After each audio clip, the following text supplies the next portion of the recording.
Terima kasih Anda masih bersama kami di Adi Siang Pemirsa. Pemimpin umat Katolik dunia, Paus Fransiskus, menerima Presiden kelima RI yang juga Ketua Umum PDI Perjuangan, Megawati Soekarno Putri di kediaman Paus di Santa Marta, Vatikan, Jumat sore waktu setempat.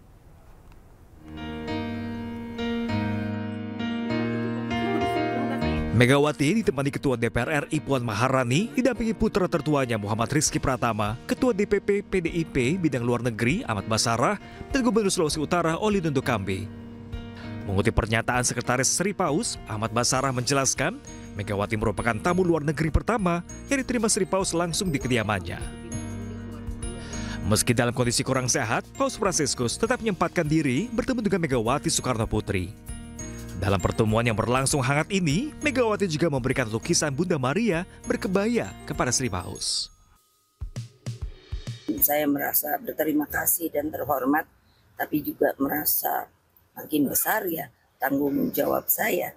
Karena bagaimana anak-anak kita itu sebetulnya tidak seperti sekarang kalau dilihat dari media, bagaimana anak-anak itu tidak mendapat perlindungan yang baik dari sisi mereka hidup, dari sisi mereka untuk mendapatkan pendidikan dan lain sebagainya. Tidak hanya itu, selain membahas Pancasila dan semangat gotong royong, isu tentang pemanasan global juga jadi topik pembicaraan. Disampaikan oleh Ketua DPP PDIP Bidang Luar Negeri Ahmad Basarah yang mendampingi Megawati ketika bertemu dengan Sri Paus di kediamannya.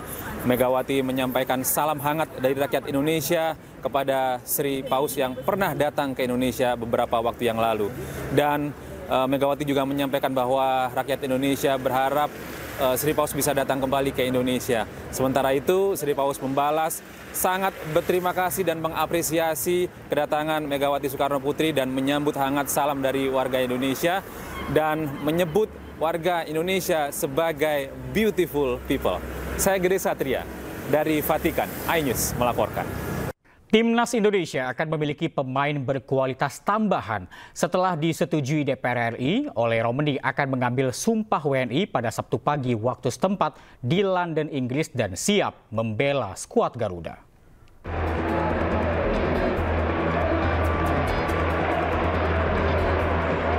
Ole Romeni sebentar lagi akan resmi menjadi warga negara Indonesia.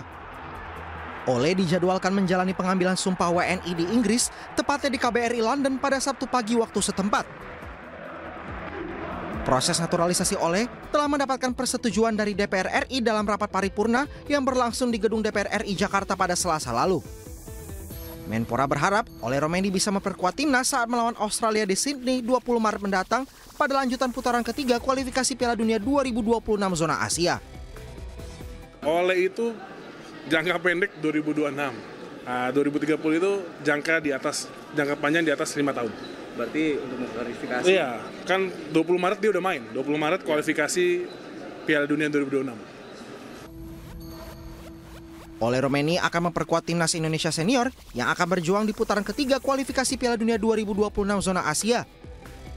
Ole punya segudang pengalaman di Liga Belanda bersama NEC Nijmegen, FC Emmen, FC Utrecht, dan saat ini hijrah ke Inggris bersama Oxford United. Ole berposisi sebagai penyerang atau gelandang serang yang unggul dari segi kecepatan dan akurasi tendangan. Ole juga memiliki ketajaman dan diharapkan bisa menjadi solusi gol di tim nasional Indonesia. Patrick Kluivert terus mempelajari kebiasaan khas Indonesia saat dirinya menjadi pelatih timnas. Bersama para asisten pelatih, Kluivert menyantap masakan khas Sumatera Barat menggunakan tangan meski tampak canggung.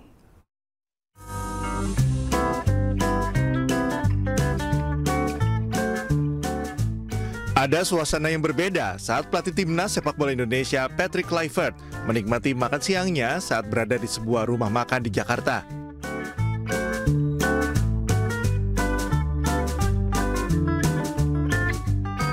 Saat menyantap masakan Padang bersama para asisten pelatih seperti Alex Pastoor, Denny Lanzat, dan Gerald van den Berg, mantan pemain timnas Belanda berusia 48 tahun ini nampak tidak memakai sendok dan memilih menggunakan tangan saat menyantap makanan khas Sumatera Barat ini. Tak hanya Kluivert, Lanzat, Pastor, dan Vandenberg juga menggunakan tangannya saat makan meski nampak canggung. Hanya Lanzat yang terlihat luas makan memakai tangan karena memang dirinya memiliki darah keturunan Indonesia. Kluivert memang sepertinya terus mempelajari kebiasaan khas Indonesia saat dirinya menjadi pelatih timnas. Sebelumnya, Kluivert sempat menggunakan peci saat diperkenalkan secara resmi oleh PSSI beberapa waktu lalu.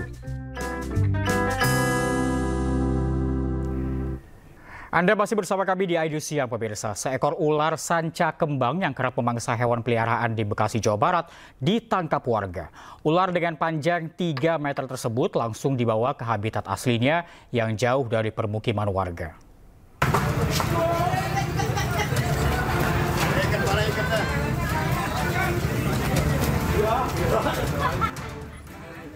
Warga kampung Bojongkoneng, Desa Telaga Murni, Cikarang Barat, Bekasi dikejutkan dengan tertangkapnya seekor ular sanca kembang yang akan memangsa hewan ternak milik seorang warga. Ular sanca kembang dengan panjang hampir 3 meter itu ditangkap oleh warga dengan alat seadanya dan dimasukkan ke dalam sebuah karung. Sebelumnya, hewan peliharaan warga banyak yang hilang, seperti ayam, bebek, dan hewan lainnya. Namun baru kali ini warga berhasil menangkapnya. Pinggir kali bebek bunyi-bunyi, nggak taunya dimakan ular, dililit ular. Emang udah spontan itu mana kita tangkep. Ada yang bantuin nggak bang itu tadi? Ada itu teman tadi, 1 orang. Emang udah sering kejadiannya bang itu ya, bebek? Sering pada makan banyak binatang yang pada pinggir kali. Bebek, entong, ayam. Rencananya, ular sanca tersebut akan dikembalikan ke habitat yang jauh dari permukiman warga agar hewan peliharaan warga tidak kehilangan lagi. Selain itu, juga menjaga keselamatan warga agar tidak dimangsa oleh ular sanca tersebut. Dari Kabupaten Bekasi, Jawa Barat, Didit Junaidi, iNews melaporkan. Sementara itu, seorang warga di Kabupaten Ngawi tewas setelah tersengat tawon Vespa saat mencari rumput di area hutan. Korban tewas disengat tawon usai sabit yang dibawa tak sengaja mengenai sarang tawon.